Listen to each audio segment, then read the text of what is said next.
muito obrigado primeiro para o Carlos, que me fez o convite, me deixou muito honrado. Primeira vez vindo aqui a Barretos, né? E agradecer também muito a vocês que resolveram vir aqui essa tarde para ouvir um jornalista falar de ciência e fé numa hora em que o Brasil inteiro está falando de outra coisa. O nosso objetivo hoje, quando o Carlos me convidou, ciência e fé é um tema riquíssimo, muito amplo, cheio de subtemas, e a gente precisava fechar um pouquinho em algum assunto, e eu resolvi falar um pouquinho da mitologia que existe quando se trata de ciência e religião. Mas na hora das perguntas aí a gente pode conversar sobre tudo que vocês imaginarem aí, sobre astronomia, criação do universo, teoria da evolução, o que vier à cabeça a gente está aqui para conversar. Mas agora nesses minutinhos a gente vai comentar um pouquinho sobre histórias que eu tenho certeza que infelizmente todos vocês ouviram em algum momento, leram em algum lugar, e que não são exatamente assim como vocês ouviram. Então, por exemplo, essa cena é a cena de um seriado, de uma minissérie espanhola chamada Isabel. É uma série sobre a vida da rainha de Castela, a rainha Isabel I. E esse camarada é o Cristóvão Colombo.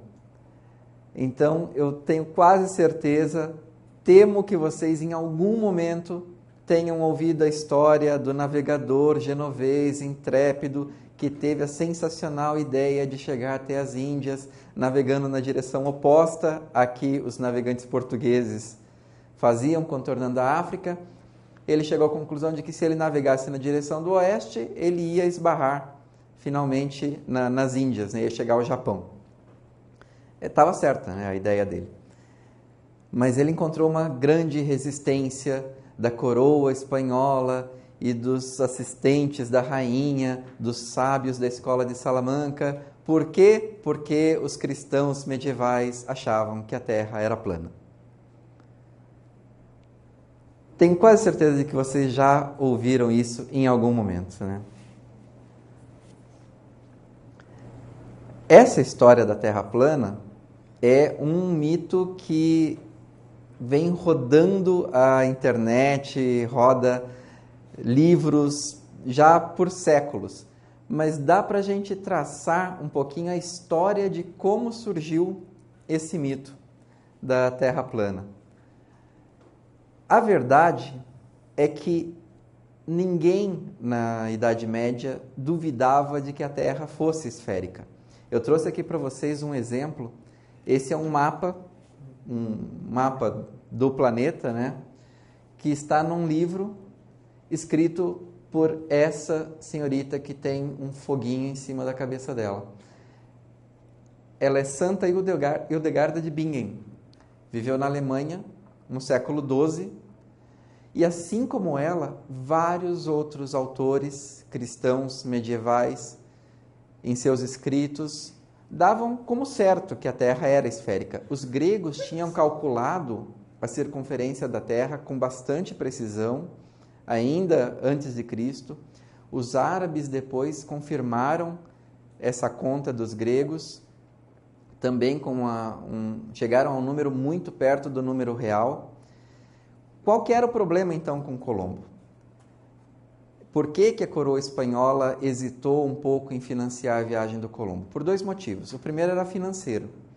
A coroa espanhola estava terminando as guerras de reconquista.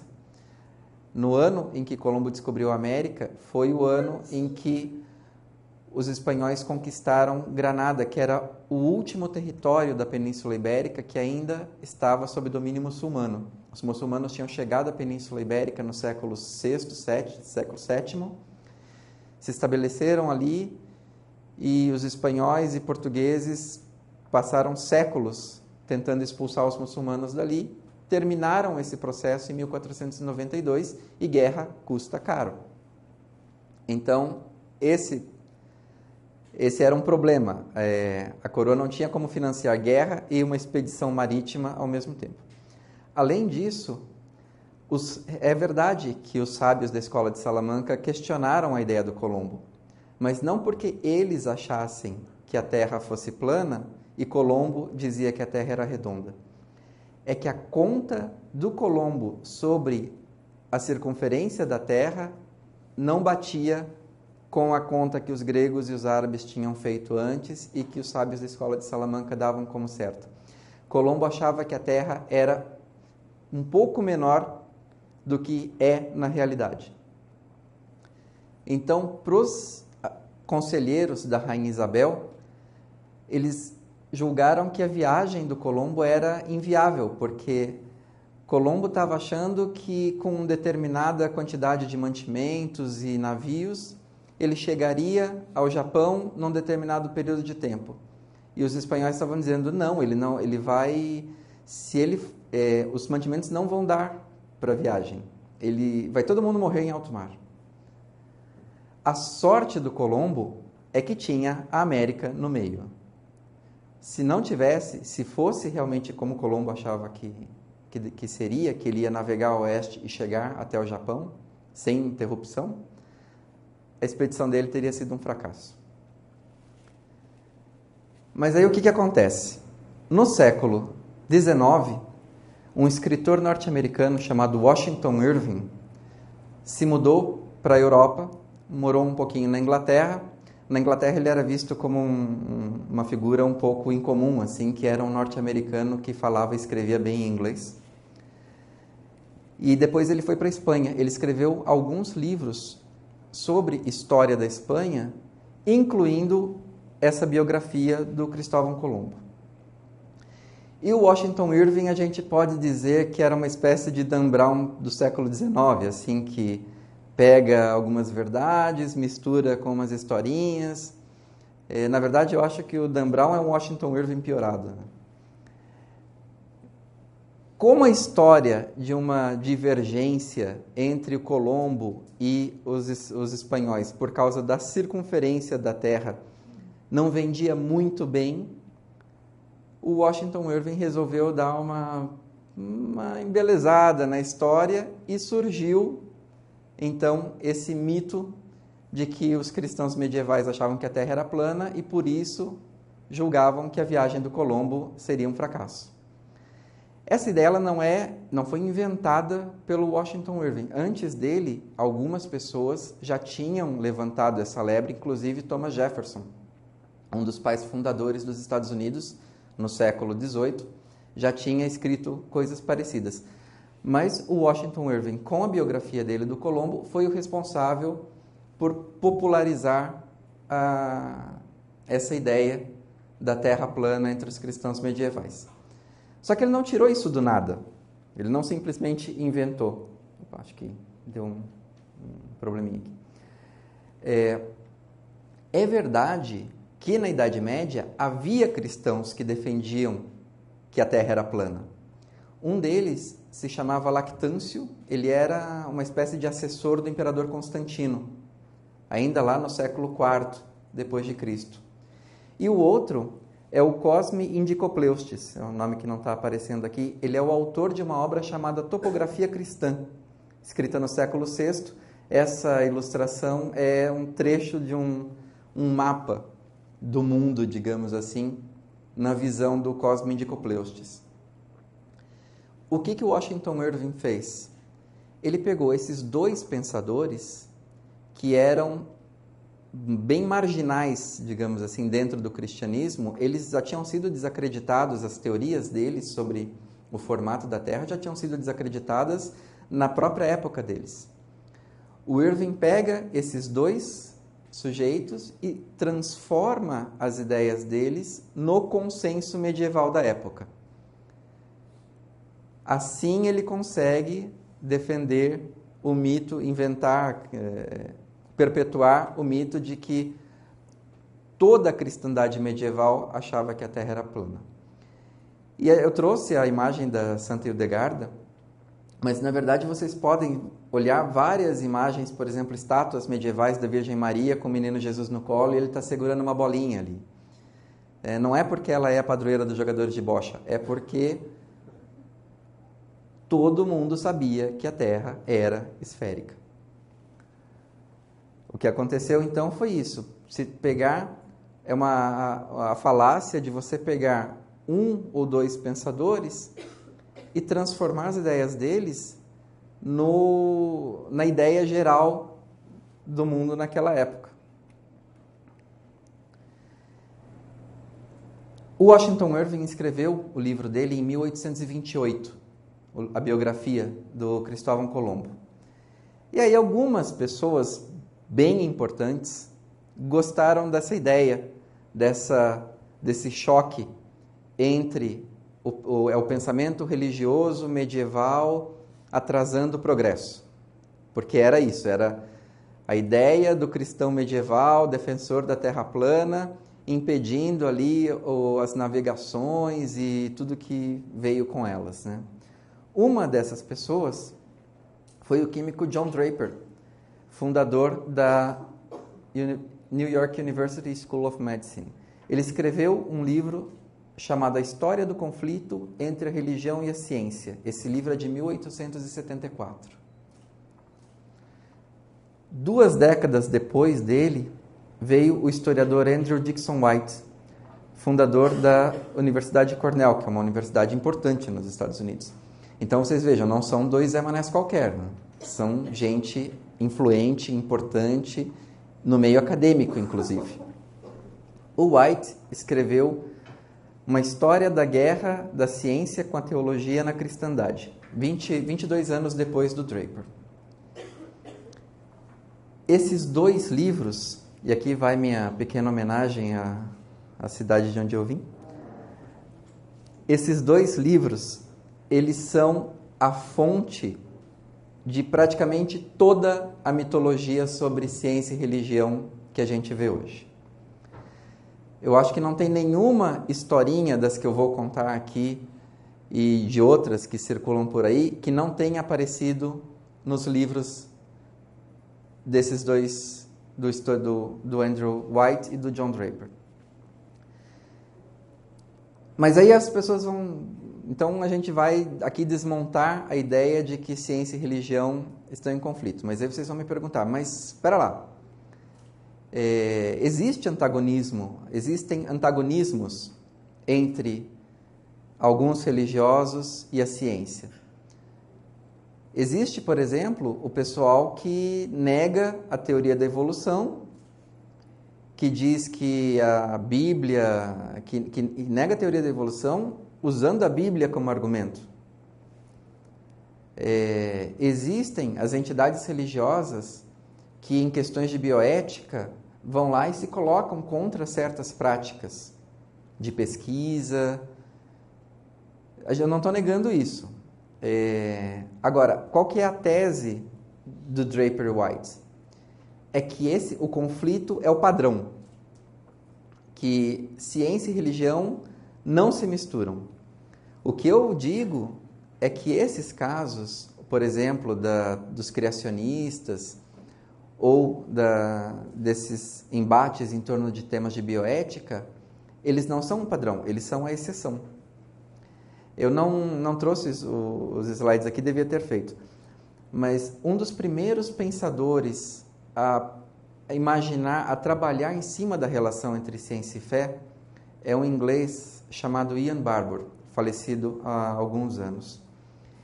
Ele montou um esquema de 4 modelos de relação entre ciência e fé. O primeiro modelo é o do conflito, que é o do Draper e White. Então, esse paradigma diz assim, religião e ciência são, em sua essência, elas são antagônicas. Elas vão se chocar, elas vão brigar, elas dizem coisas diferentes sobre a realidade, elas não têm conversa, elas não têm como se entender, e de preferência que a ciência triunfe sobre a religião e a torne totalmente obsoleta. Esse é o paradigma do conflito. Ele hoje, vocês veem, por exemplo, no Richard Dawkins, no falecido Christopher Hitchens, no Sam Harris, no Daniel Dennett. Tem um outro paradigma, que é o da independência, que, como expressou recentemente uma grande pensadora da música popular brasileira, é cada um no seu quadrado. Então, ciência e fé podem coexistir desde que elas não se metam na área uma da outra. Quem expressou bem essa ideia foi o paleontólogo Stephen Jay Gould. Ele criou, num dos livros dele, chamado Pilares do Tempo, ele criou o que ele chama de teoria dos magistérios não interferentes. Ciência e religião são magistérios não interferentes.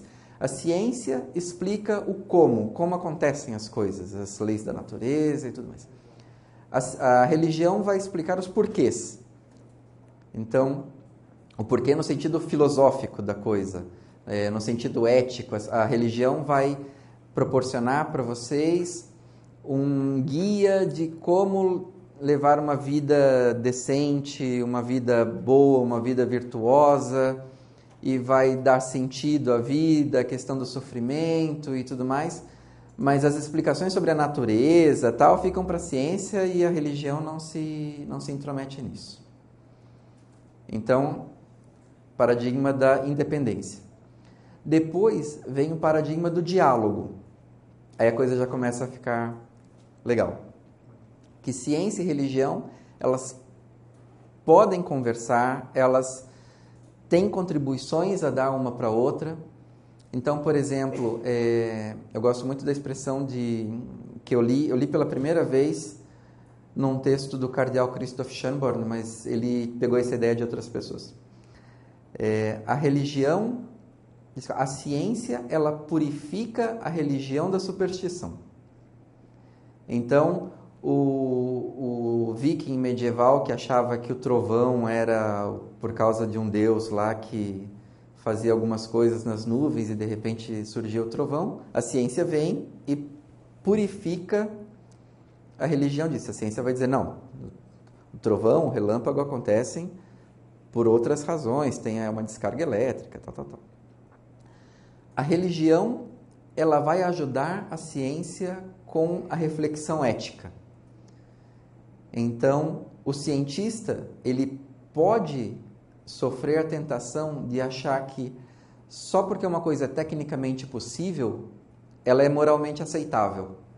Os americanos adoram trocadilho, eles têm um que é might makes right. Quer dizer, a possibilidade técnica justifica uma prática do ponto de vista moral, a torna correta. A ciência, a religião, desculpem, vai chegar e vai dizer, opa, calma lá, a gente tem que respeitar a dignidade humana, a gente tem que respeitar o indivíduo, a gente tem que respeitar a vontade das pessoas. Então, será que essa prática que você está imaginando, que você quer fazer, ela é correta? É justo? Será que você não está avançando um pouquinho o sinal? A filosofia pode proporcionar esse questionamento, mas a religião também pode. Então, ciência e religião entram em diálogo. E o último paradigma é o da integração. Então, são ciência e religião trabalhando juntas em busca de uma verdade mais ampla que transcenda tanto a fé quanto o conhecimento científico. Por exemplo, o padre Teilhard de Chardin, ele era um entusiasta da teoria da evolução e ele dedicou um pouco da vida dele a tentar mostrar como que a teoria da evolução poderia se encaixar na concepção cristã do plano da salvação, da criação e tudo mais. O problema desse paradigma da integração é que, às vezes, ele dá margem para algumas forçações de barra. Então, por exemplo, hoje está na moda pegar a mecânica quântica e aplicar aquilo, a espiritualidade. Em Curitiba, faz alguns meses, teve um congresso da felicidade. E aí veio um pessoal do ativismo quântico. Então, assim, a mecânica quântica é um conceito de física que é um negócio muito louco. Assim, eu não sou físico, não, Não tenho como entrar em muitos detalhes aqui com vocês, mas é uma coisa sobre o comportamento das partículas subatômicas. Não tem nada a ver com espiritualidade, não é... Então, assim, misturar essas duas coisas, que é um trabalho de integração, mas cria um monstrengo, sai um Frankenstein daquilo que é meio autoajuda, meio pseudociência. Um outro exemplo, eu não sei se vocês sabem, mas o pioneiro da teoria do Big Bang foi um padre católico, um jesuíta belga chamado Georges Lemaitre. Ele teve a intuição, ele fez observações sobre a velocidade de afastamento das galáxias antes do Edwin Hubble. Hubble levou o crédito porque ele publicou em inglês e o Lemaitre publicou em francês. Mas a ideia do átomo primordial, que era a expressão do Lemaitre, para essa ideia de que o universo todo surgiu da explosão de um ponto minúsculo e infinitamente denso, essa ideia vem de um padre católico. A expressão Big Bang, ela surgiu como uma sátira. É um outro físico chamado Fred Hoyle, ele discordava da teoria do Big Bang e ele usou essa expressão para ridicularizar. Só que acabou pegando, né? O Hoyle depois ele acabou inclusive aceitando que a teoria tinha todo sentido. Quando o Papa Pio XII soube da teoria do Big Bang, ele ficou tão entusiasmado que num discurso que ele fez para a Pontifícia Academia de Ciências, ele disse que o Big Bang era a prova da existência de Deus. E aí o próprio Padre Lemaitre teve que chegar no Papa, santidade menos, não é tudo isso. O Big Bang é a teoria sobre como surgiu este universo. Pode ter havido outros antes. Onde Deus entra na criação é que ele tirou o universo do nada. O Big Bang é um desdobramento, digamos assim, mas o Big Bang não é a prova de que Deus existe, ou de que houve uma criação, uma intervenção divina na criação. Então, essas tentativas de integração, elas podem dar muito certo, ou elas podem dar muito errado. Então, onde eu me situo? Eu me situo ali entre o diálogo e a integração. O exemplo do Padre Chardin mostra que há integrações possíveis e boas e interessantes. E o diálogo é aquilo que a gente vem se esforçando por alimentar. Então, esse paradigma do conflito, que é do Draper White, é ele que move toda a mitologia sobre ciência e fé. Por quê? Porque está se partindo do pressuposto, olha só, ciência e fé são totalmente incompatíveis e a história está cheia de exemplos que mostram como essas esferas elas se chocam, elas estão competindo pelos corações das pessoas. O problema é que muitas dessas histórias que se contam são histórias, são lendas mesmo, né?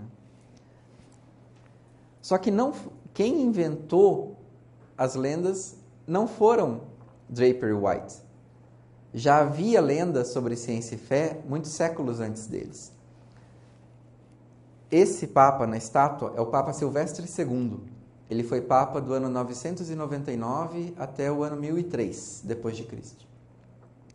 Ele era provavelmente o matemático mais brilhante do Ocidente na época dele. Se hoje nós usamos numerais indo-arábicos em vez de numerais romanos para fazer a conta, graças a ele. Ele, além de matemático, era astrônomo, então ele trouxe de volta alguns instrumentos, por exemplo, a esfera armilar. A esfera armilar é um planetário meio rudimentar, assim. Ele trouxe de volta para o Ocidente cristão, ele escreveu tratados sobre geometria, os alunos dele pediam para ele resolver problemas e aquilo virava um tratado de matemática. Esse Papa tinha um pacto com o demônio. Ele tinha uma demônia de estimação chamada Meridiana, que soprava para ele todo esse super conhecimento matemático que fez dele um grande professor e depois papa. Essa é a lenda, tá? Como é que surgiu essa lenda? Aí é que a história fica curiosa. A história de que Silvestre II tinha um pacto com o diabo surgiu mais ou menos 70 anos depois da morte dele. E ela surgiu num contexto que não tem nada a ver com ciência. A época do Silvestre II era uma época em que havia muita mistura entre igreja e Estado. Então, os reis nomeavam bispos e o Papa tinha que dar o seu ok ali, mais ou menos ainda, né? E, por outro lado, muitos bispos eram pessoas extremamente poderosas, eram donos, senhores de terras, faziam parte da nobreza. Tinha bispo que tramava para depor o rei do país onde ele morava e colocar um outro no lugar. Então, assim, a confusão entre igreja e Estado era enorme na época de Silvestre II. Mais ou menos 70 anos depois que ele morreu, o Papa Gregório VII resolveu botar um fim nessa bagunça, naquilo que ficou sendo chamado como disputa das investiduras. Então, o Gregório VII entrou num conflito gigantesco com o imperador Henrique IV, porque ele queria a prerrogativa de nomear os bispos. Os bispos são autoridades espirituais, eu sou o Papa, eu sou a suprema autoridade espiritual, eu nomeio o bispo. Se o rei quiser dar terra, dar título de nobreza, é lá com o rei. Mas quem escolhe sou eu. Porque o que o rei fazia? O rei pegava o sobrinho dele e transformava em bispo lá não sei de onde. Pegava a sobrinha e ela virava abadesa não sei das quantas.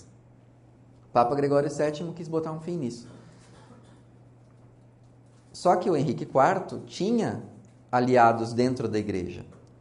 Um desses aliados era um cardeal chamado Beno, que escreveu um livro em que ele cria a história do pacto do Silvestre II com o diabo. Qual que é a relação de uma coisa com a outra? O Gregório VII tinha sido aluno de um aluno do Silvestre II. Então, atacando o Silvestre II, esse cardeal queria, na verdade, pegar o Papa Gregório VII, desmoralizá-lo para mostrar que o imperador tinha razão. E o que acontece? Essa lenda, então, ela surge num contexto de disputa política. Quando chega a Reforma Protestante, no século XVI, os primeiros protestantes descobrem essa história do pacto com o diabo, do Silvestre II, e eles transformam a motivação. Eles passam a alegar que a história do pacto com o diabo do Silvestre II era motivada por um preconceito dos católicos medievais contra a ciência.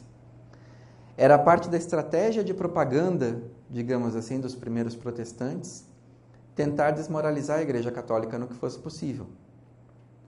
E essa história serviu, encaixou no discurso de que a Igreja era contra o conhecimento. Na época a gente ainda não pode falar em ciência, como a gente fala hoje, né? Mas contra a busca do conhecimento e tudo mais. Então, olha só, esse Papa era um cara genial, matemático, não sei o quê, mas aí os católicos, esse bando de preconceituosos, inventou essa história para denegrir a memória do coitado do Papa. Quem conta isso é um historiador da Universidade de Oxford chamado Alan Chapman. A teoria dele é de que as lendas sobre ciência e fé começaram na época da Reforma Protestante. O problema é que isso se virou contra os próprios protestantes, séculos depois.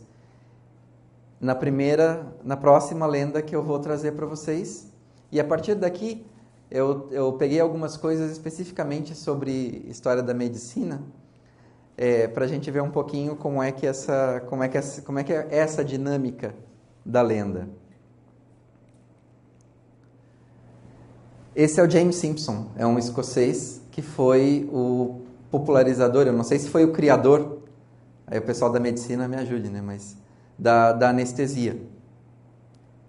Ele foi, se não me engano, um dos primeiros a usar clorofórmio para anestesiar as pessoas para procedimentos cirúrgicos e tudo mais.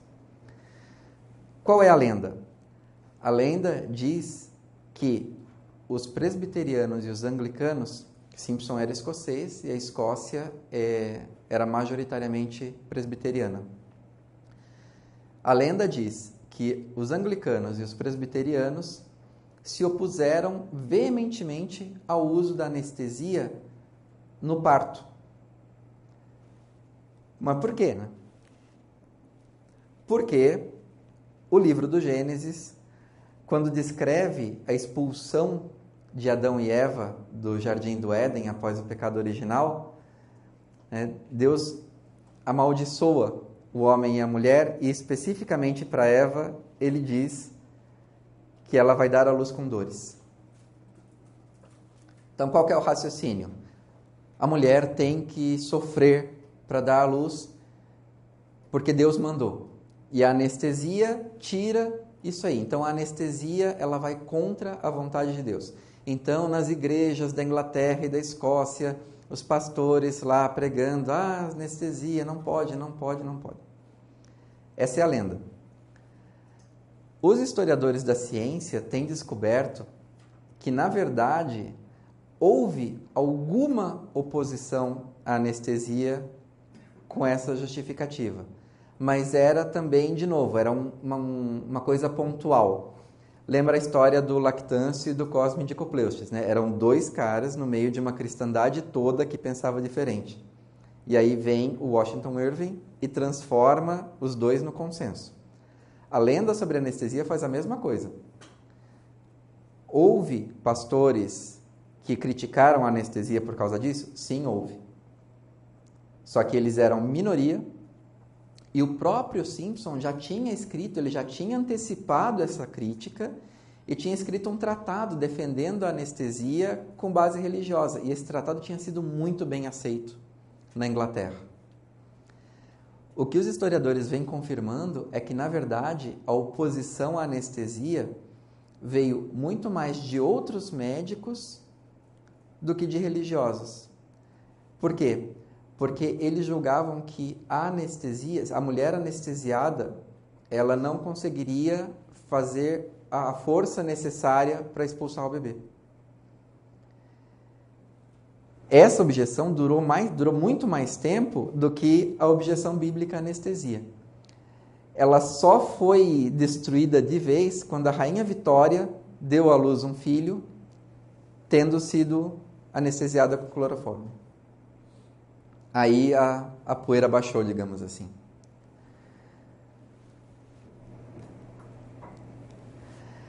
E essa é outra lenda que provavelmente também vocês já ouviram muito. Essa foto e a foto que está no próximo slide são de um livro de história da filha de um amigo meu. Ele viu isso no livro da filha, falou, Márcio, você tem que ver isso. Tirou as fotos e mandou para mim. A letrinha está pequena, provavelmente vocês não vão conseguir ver. Mas a parte de baixo diz aqui, os estudos médicos e as descobertas biológicas da época moderna eram vistos com desconfiança pela igreja. Muitos temiam as perseguições inquisitoriais por se dedicarem ao estudo científico. Um exemplo desse receio encontra-se na dissecação de cadáveres, que acabou se tornando comum no estudo da medicina, mas naquela época era condenada. E aí vem o toque bacana, né? Leonardo da Vinci, grande artista e sábio do Renascimento, era um dos que praticava a dissecação de cadáveres em seus estudos de anatomia. Tem uma historiadora da Universidade de Harvard, chama Catherine Park, ela diz que toda vez que ela lê essa descrição do Leonardo buscando cadáveres escondidos da igreja para fazer essas dissecações, ela tem vontade de matar alguém. Porque está tudo errado. Esse é o outro, eu botei a referência, botei o nome dos criminosos aqui embaixo. É um trecho do mesmo livro, que também fala da proibição da dissecação e que um papa tinha proibido os clérigos de exercer a medicina e tudo mais. Agora prestem atenção na imagem que está ali no livro.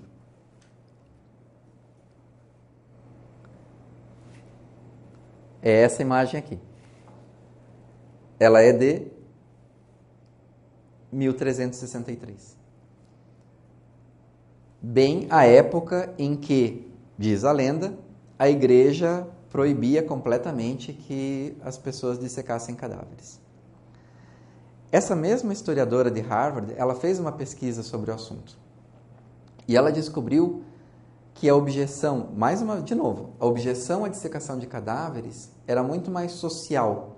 Não existia, a proibição formal não existia, mas havia um receio com a questão da dissecação de cadáveres, porque era uma exposição muito cruel do corpo do morto. Era constrangedor, porque quem ia ser dissecado? Era um bandido, era uma pessoa pobre, era não sei o que.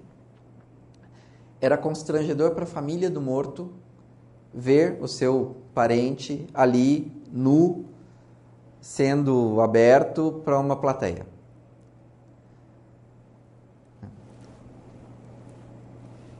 E aí, o que acontece? Qual o problema da dissecação? Um que ajudou a criar a lenda da dissecação foi um documento que realmente existiu. Foi um documento, uma bula, assinada pelo Papa Bonifácio VIII em 1299. Essa bula é usada por esses historiadores para argumentar que a igreja condenava a dissecação de cadáveres, mas na verdade ela condenava uma outra coisa. O que ela condenava era uma coisa que ficou conhecida como costume teutônico. Era a época das cruzadas e de várias outras guerras, então os nobres e mais todo mundo ia lutar muito longe de casa e muita gente morria, né? Como é que você vai trazer os cadáveres de todos esses soldados mortos de volta para casa para receberem um enterro cristão? Não dá. Então criou-se um hábito de, muito cruamente falando, cozinhar o corpo da pessoa para que os ossos descolassem da carne. E aí você pegava os ossos, conservava, aí o esqueleto dá para conservar muito melhor. E aí tudo bem, você guarda lá com você, na hora que voltar o pessoal da guerra, leva os ossos da pessoa de volta e enterra os ossos. Maravilha. Parece, não está confirmado, se não me engano, que o rei Luís IX da França, inclusive, sofreu esse processo. Ele morreu numa cruzada. Só que o Papa Bonifácio VIII considerava que esse costume era uma coisa meio bárbara, assim, era um desrespeito ao cadáver da pessoa você cozinhar o sujeito para descolar os ossos, né? Então ele proibiu esse costume. E aí, por algum telefone sem fio torto da história, a proibição do costume teutônico se transformou em proibição da dissecação de corpos. Quem fez uma pesquisa muito bacana sobre esse assunto também é um professor da Federal do Rio Grande do Sul, chamado Nicanor Leti.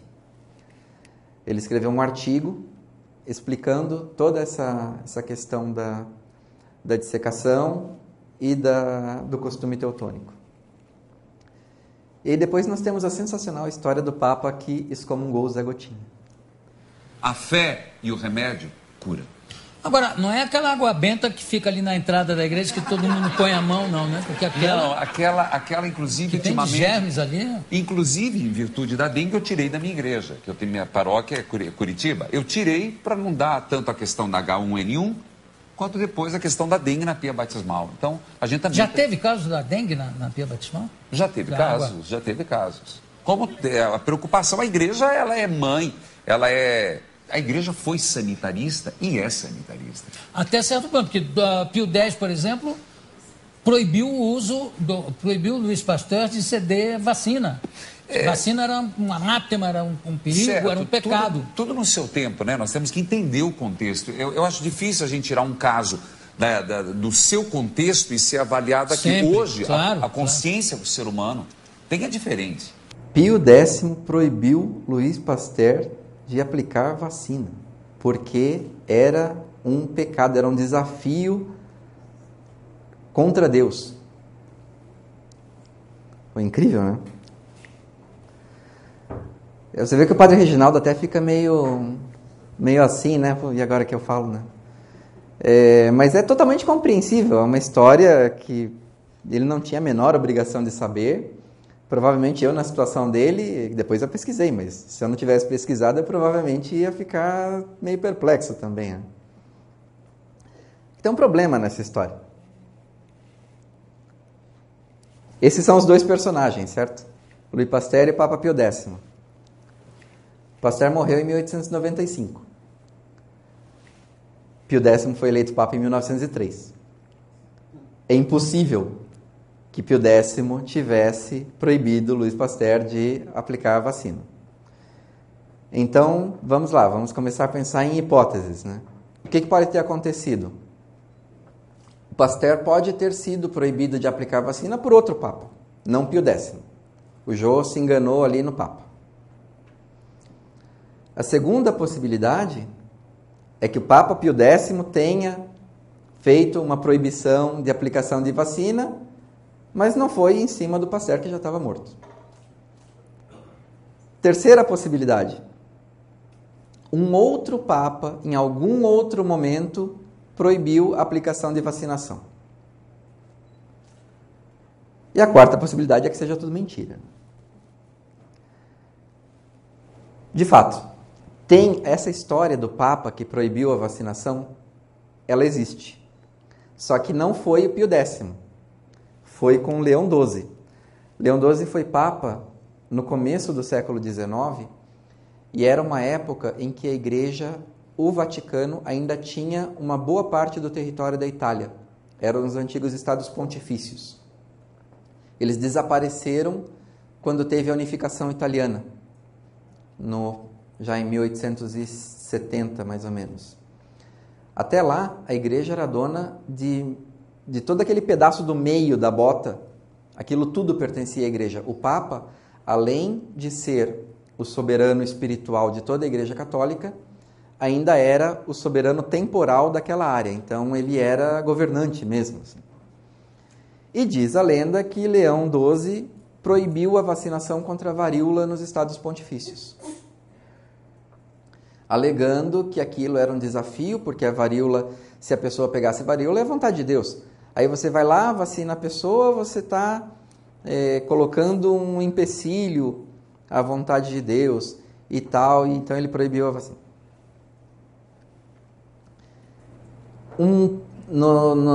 Na década de 80, um padre jesuíta ouviu essa história numa palestra numa universidade americana. E ele ficou muito intrigado. Falou, que raios, né? Como assim? E começou a pesquisar. E ele escreveu um artigo muito interessante chamado Caçando a Nota de Rodapé. Ele publicou isso em revistas científicas e tudo mais. Então ele procurou a pessoa que tinha dado a palestra. Falou, onde é que você ouviu essa história do Leão XII? Eu vi num livro tal. Aí o padre foi lá no livro tal, e o livro tal tinha a história que citava um outro livro, que por sua vez citava um outro livro, um outro livro, um outro livro. O padre chegou na década de 60 do século passado, 1960, e não conseguiu avançar mais para trás. Então, não tinha a fonte primária da proibição da vacina.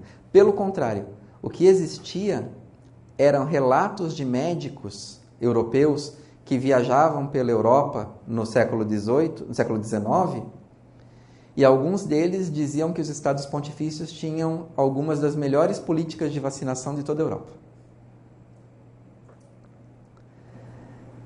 Então, ele esbarrou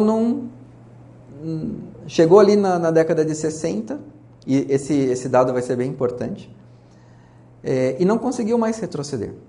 As fontes que ele encontrava, todas diziam o contrário. Na verdade, existe um livro do século XIX que critica o Leão XII por essa questão da vacina, que é uma história da Europa, escrita por uma historiadora britânica chamada Georgina Godkin. Essa Georgina Godkin, ela pertencia a uma corrente historiográfica que via a história como uma coisa linear em direção ao progresso. Então, ela também deu uma embelezada na história, assim como Washington Irving tinha feito com Colombo, Porque o Papa Leão XII, de fato, era um Papa muito autoritário, era repressor e tudo mais. Então, ele era a pessoa ideal para você colar uma história como essa nele. Mas não era verdade. A Giordina Godkin, ela escreveu uma biografia do rei Vittorio Emanuele da Itália, do primeiro rei da Itália. Mas por que tanta crítica à vacina na década de 60 do século passado?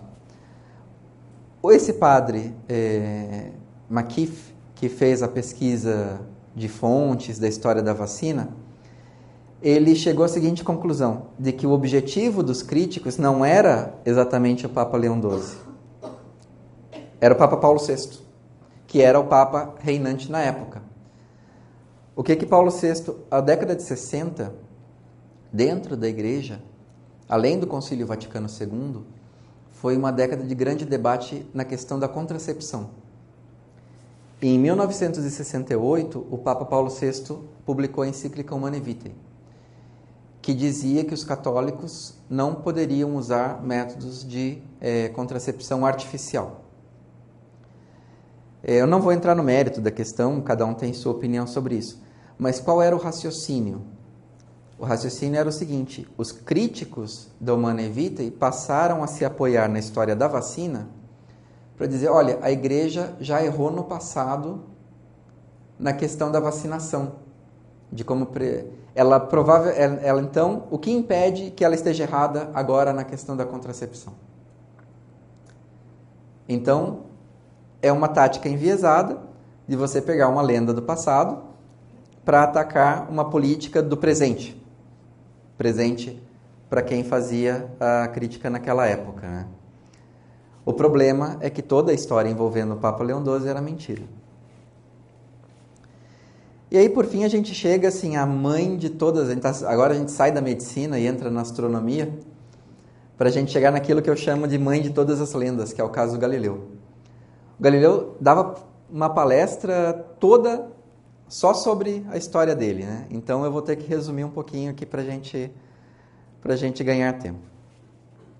O que vocês conhecem sobre o caso do Galileu? Uma vez eu fui, antes de ser editor de opinião da Gazeta, que é o que eu sou hoje, eu fui editor de um caderno para vestibulandos. E quando saiu o resultado da Universidade Federal do Paraná, o jornal organizava uma festa com trio elétrico e a gente imprimia um jornal com o nome dos aprovados e jogava do alto do trio elétrico. Era um negócio super legal.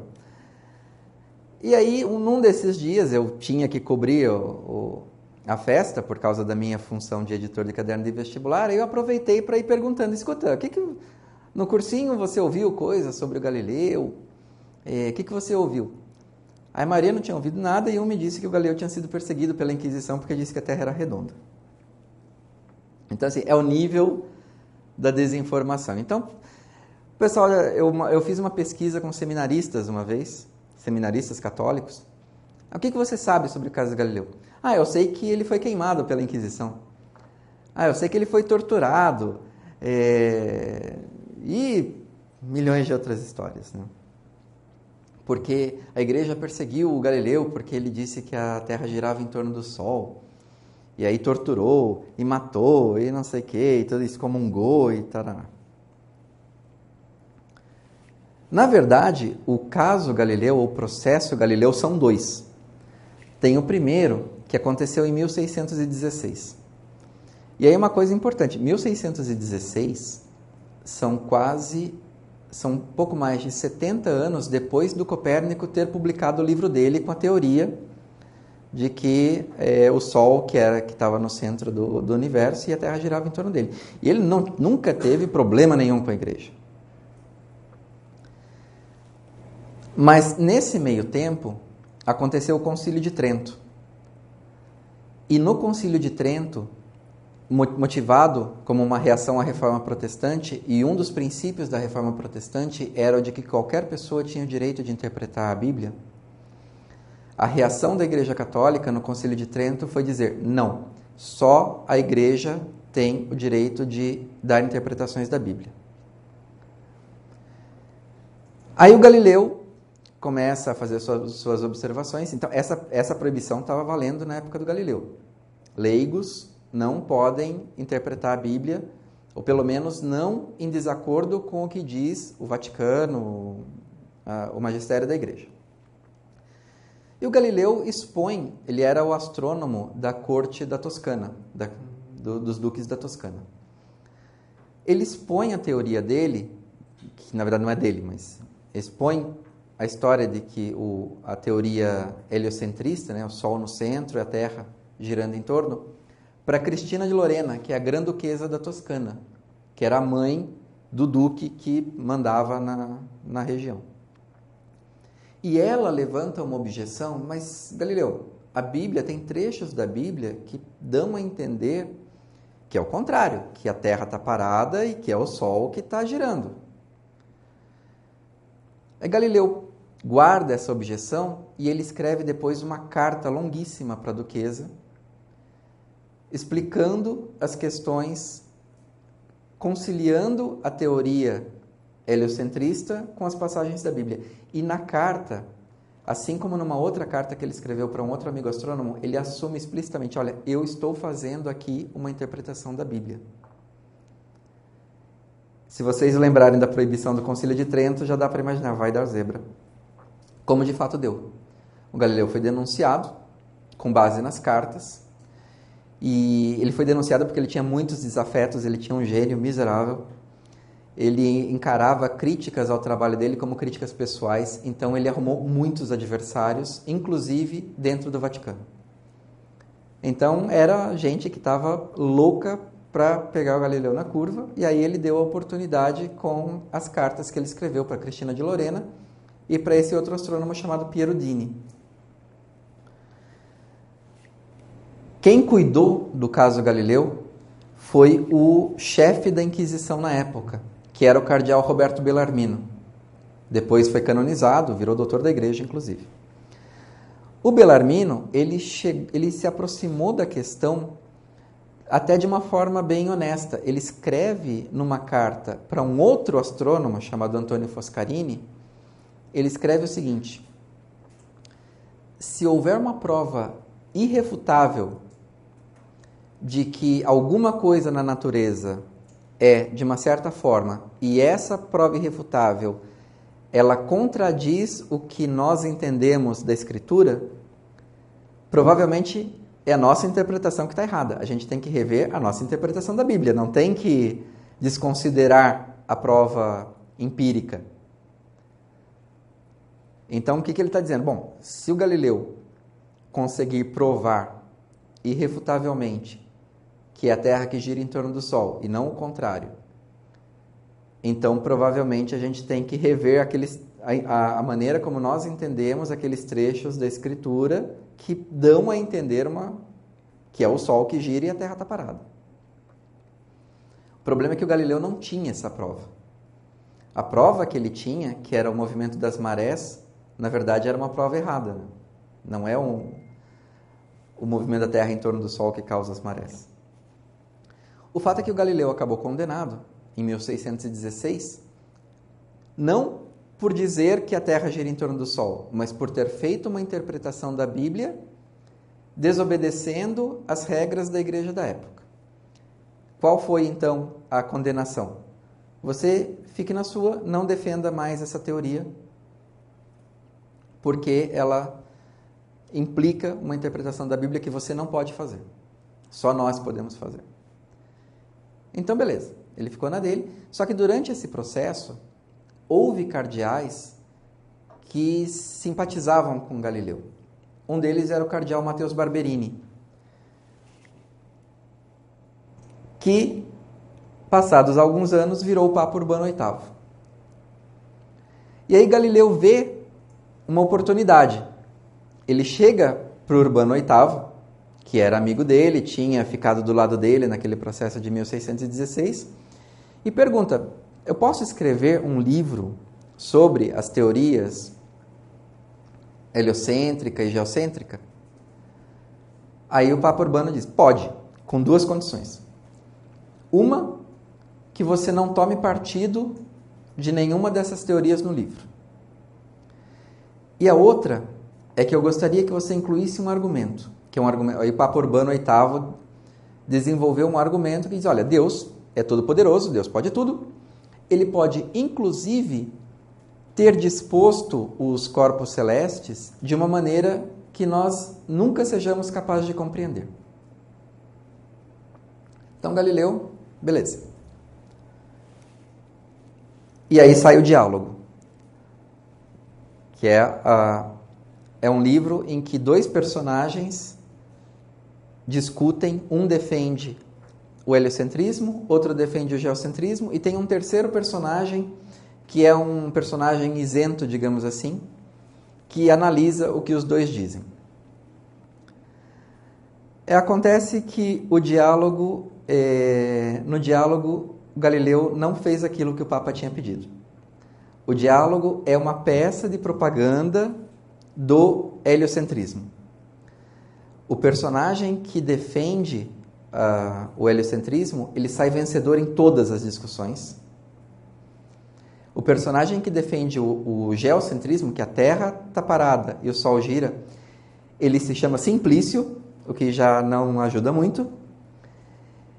E o Galileu ainda comete o erro grosso de botar o argumento do Papa, aquele de que Deus poderia fazer as coisas de uma maneira que a gente nunca soubesse, na boca do Simplício. Galileu, gênio forte, como a gente já viu. Papa Urbano VIII também, ele não levava desaforo para casa. Quando saiu o diálogo, vai lá Galileu de novo na Inquisição. Qual é a acusação? Desobedecer a ordem que ele tinha recebido em 1616, que era de não defender publicamente o sistema heliocêntrico. Não envolvia, a condenação dele não envolvia uma análise do sistema. Quem está certo? É assim ou é assado? O problema é, você recebeu uma ordem, você desobedeceu e você ainda combinou um negócio com o Papa e fez diferente. Então Galileu foi condenado. O Papa Urbano VIII nunca perdoou Galileu pelo que ele fez. Então os dois morreram brigados. Mas o fato é que sim, qual foi a condenação do Galileu? Galileu não foi torturado. Galileu não foi queimado pela Inquisição. Galileu passou o resto da vida, digamos assim, em prisão domiciliar. Estava lá na vilinha dele, na Florença. Ficou cego no fim da vida, essa que é a imagem. Manteve uma correspondência muito intensa, inclusive conversando sobre temas de astronomia. A punição que foi dada para ele era rezar os 150 salmos todo dia. Ele terceirizou a penitência para a filha dele, que morava num convento. E morreu em paz com a igreja, recebeu os últimos sacramentos. A história do Galileu, ela é radicalmente diferente de muita coisa que a gente ouve, só que o Galileu, ele é tratado, nessa versão da lenda, ele é o emblema do modelo de conflito entre ciência e religião. Porque ele era o astrônomo que estava certo, que foi lá e defendeu a sua ideia contra os cabeças duras da Inquisição ainda por cima. E foi condenado e teve que ficar em casa, e aí dependendo da versão, foi torturado e executado e queimado e sabe Deus mais o quê. Então é uma história sensacional para quem defende que ciência e fé vivem brigando e tudo mais. A história do Galileu é sensacional, só que a pesquisa boa feita em cima do caso, gente que escreveu livros tendo consultado os arquivos do Vaticano e tudo mais, mostra que a coisa não era bem assim. O Galileu, ele tinha uma vontade, o que ele fez, e ele deixa isso nas cartas, ele queria que a igreja estivesse na vanguarda da ciência da época. Só que, eu costumo dizer assim, o problema do Galileu é que o timing dele foi o pior possível, né? Ele defendeu a coisa certa, Ele argumentou certo, inclusive, na carta que ele escreve para Cristina de Lorena e para o Piero Dini, ele argumenta o seguinte: olha, essas coisas do movimento dos astros e tudo mais, elas são irrelevantes para a salvação das pessoas. Ninguém vai para o céu ou para o inferno por dizer que a Terra está parada e o Sol que gira, ou o contrário, ou sei lá mais o quê. Inclusive, na época de Galileu, havia outros sistemas planetários concorrentes, digamos assim. O sistema do Copérnico não tinha virado consenso. A maioria das pessoas ainda defendia o sistema ptolomaico, que era a Terra no centro. O maior astrônomo da época do Galileu, que é um dinamarquês chamado Tycho Brahe, ele tinha inclusive um sistema alternativo, que era o Sol, a Terra no centro, o Sol girando em torno da Terra e os outros astros girando em torno do Sol.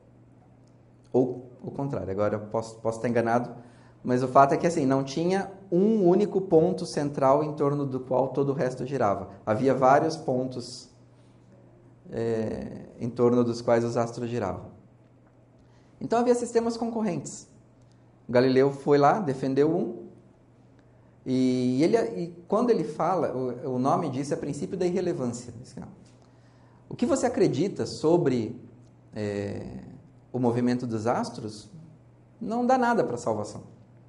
Não era ideia, quando o autor sagrado, o autor do livro da Bíblia, escreve aqueles trechos que dão a entender que a Terra está parada, tal, ele não está...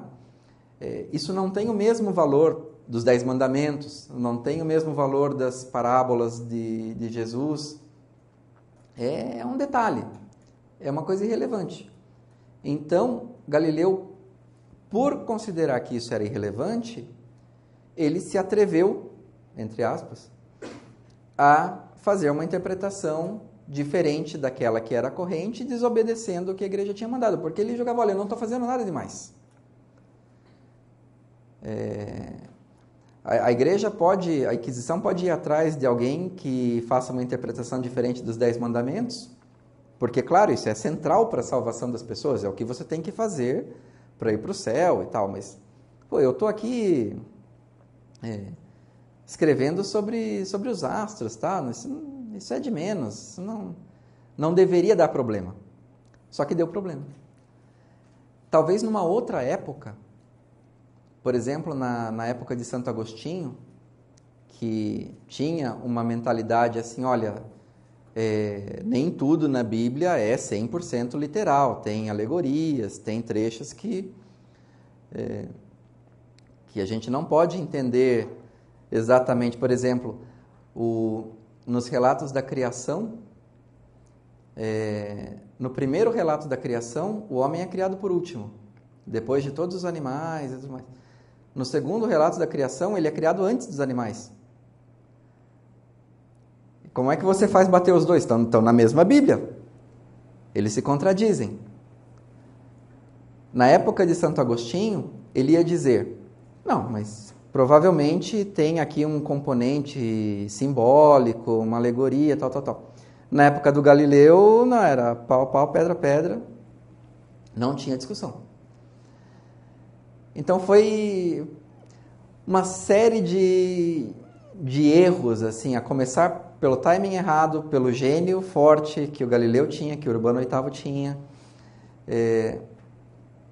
pelo fato de Galileu não ter a prova, que só veio alguns séculos depois do movimento da Terra. Então ele foi uma vítima, digamos assim, de uma série, de um contexto todo que não favorecia o tipo de atividade que o Galileu fez. E por causa disso, hoje, todo mundo usa o caso do Galileu como exemplo da igreja intolerante que persegue o intrépido cientista. Só que é uma simplificação, como, aliás, todas as outras que a gente viu aqui, e que não ajuda em nada, porque você pode fazer a crítica em cima da realidade.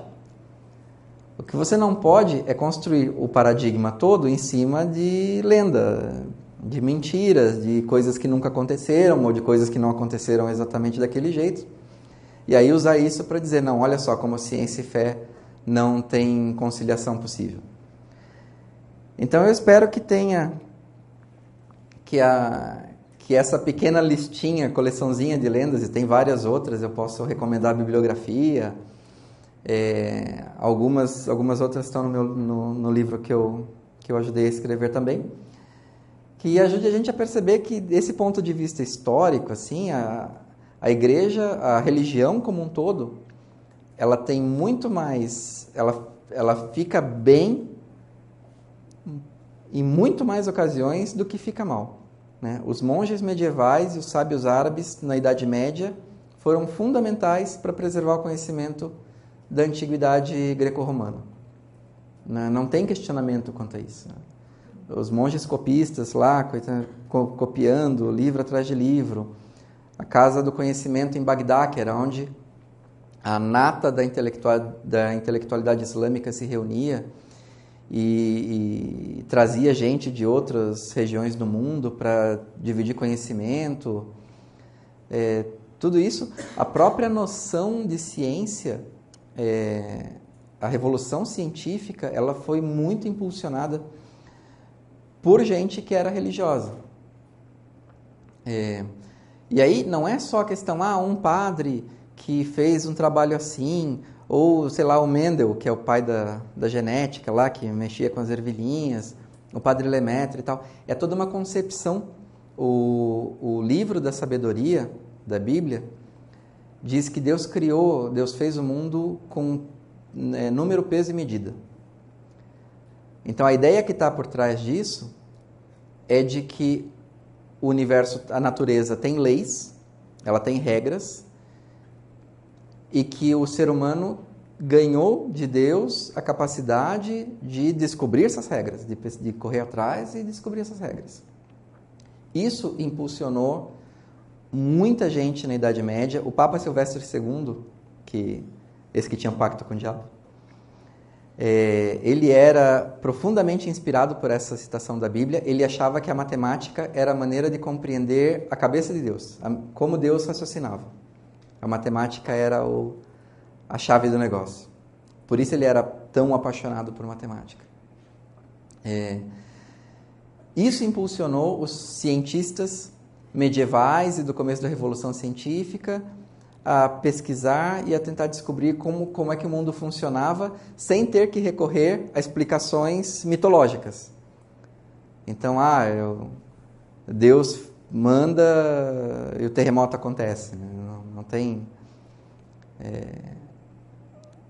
As pessoas religiosas que ajudaram a derrubar toda essa mitologia. Então, assim, o que eu espero dessa conversa que vocês levem, e agora a gente pode conversar bem mais assim, sobre vários outros temas de ciência e fé, é levar essa coisa assim, olha, gente, não dá para acreditar, infelizmente, não dá para acreditar em muita coisa que a gente lê por aí, que a gente ouve. Tem um livro sensacional chamado Galileu Vai para a Cadeia. Na verdade, a edição portuguesa chama Galileu na Cadeia. Em inglês é Galileu Goes to Jail. São 25 ensaios. Cada ensaio detona um mito sobre ciência e fé. E antes do texto, eles sempre colocam, os autores, que são vários autores, eles colocam trechinhos de livros ou de matérias de jornal recentes que contam o mito. E aí depois no texto eles vão lá e derrubam, olha, a fonte histórica, Então, assim, a coisa do mito ainda persiste e é um trabalho duro, assim. Eu perguntei, o Alan Chapman, esse historiador protestante da Universidade de Oxford, que falou, né, que o começo das lendas tem um pouco a ver com a Reforma Protestante, eu tive a oportunidade de perguntar para ele. Mas, poxa vida, os historiadores, essas lendas, se você chegar com elas na faculdade, na academia, numa faculdade de história, quem defender um negócio desse vai ser ridicularizado. Então, na academia, as pessoas já sabem da verdade. Por que o público comum não sabe? E aí ele me deu duas versões, deu duas respostas. A primeira é que as coisas ainda levam um tempo para fazer esse salto da academia para a sociedade. Então, mais cedo ou mais tarde, estão saindo livros, começa a sair uma matéria aqui, outra matéria lá. Aos poucos, a verdadeira história vai ganhando espaço. Mas ele também diz assim, as pessoas, esses acadêmicos, esse pessoal também tem que tomar linha de frente.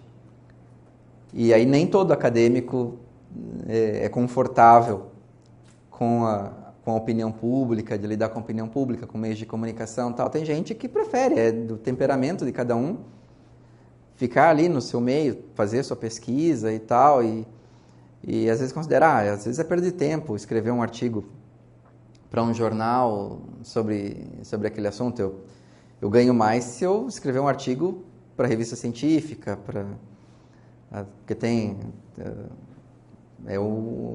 me dá mais nome, ou então, não, porque eu posso fazer um trabalho aprofundado. Se eu for falar com um jornal, vão distorcer o que eu falo, eu não vou ter espaço para expor tudo que eu tenho para dizer, uma série de motivos. Então, muito lentamente, as verdades sobre ciência e fé vão ganhando terreno. É a minha esperança. E agora a gente pode conversar então um pouquinho, as angústias, as dúvidas de vocês, para a gente ter um bate-papo legal sobre ciência e fé. Obrigado.